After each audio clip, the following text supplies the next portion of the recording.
Are there well-known HTTP-only sites? Captive Wi-Fi portals suck. Often when I open a HTTP site in a browser, desktop Chrome or mobile Chrome, I get the captive portal, but with auto-completion and so quickly I connect again to Wi-Fi. The problem is that after the captive portal redirects, I'll have also a HTTPS redirect and Chrome remembers the certificate and to use only HTTPS. So I cannot use the same site twice, in a session. A well-known public HTTP-only site will resolve this. Well-known sites usually work, causing less debugging of the Wi-Fi connection.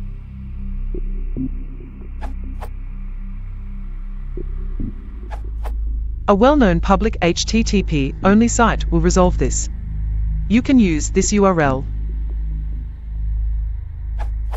What? This website is for when you try to open Facebook, Google, Amazon, etc. on a Wi-Fi network, and nothing happens.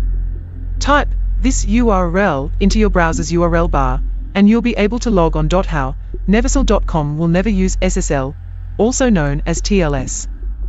No encryption, no strong authentication, no HSTS, no HTTP 2.0, just plain old unencrypted HTTP, and forever stuck in the dark ages of internet security. Why? Normally, that's a bad idea. You should always use SSL and secure encryption when possible. In fact, it's such a bad idea that most websites are now using HTTPS by default. And that's great. But it also means that if you're relying on poorly behaved Wi-Fi networks, it can be hard to get online. Secure browsers and websites using HTTPS make it impossible for those Wi-Fi networks to send you to a login or payment page. Basically, those networks can't tap into your connection just like attackers can't. Modern browsers are so good that they can remember when a website supports encryption, and even if you type in the website name, they'll use HTTPS. And if the network never redirects you to this page, well, as you can see, you're not missing much.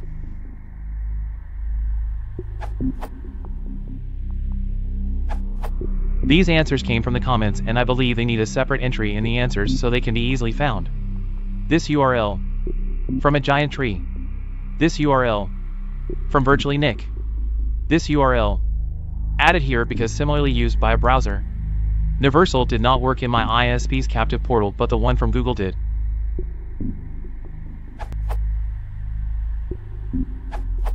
This website is for testing SSL, this URL.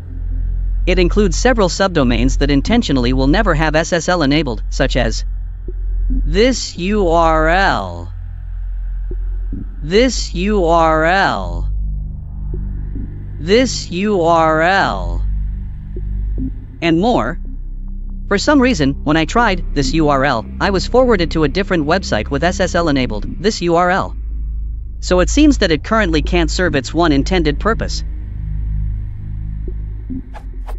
BadSSL.com seems more reliable now.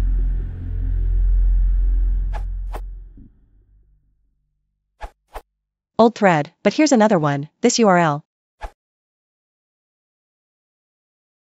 If you want to support the channel, please consider liking and subscribing.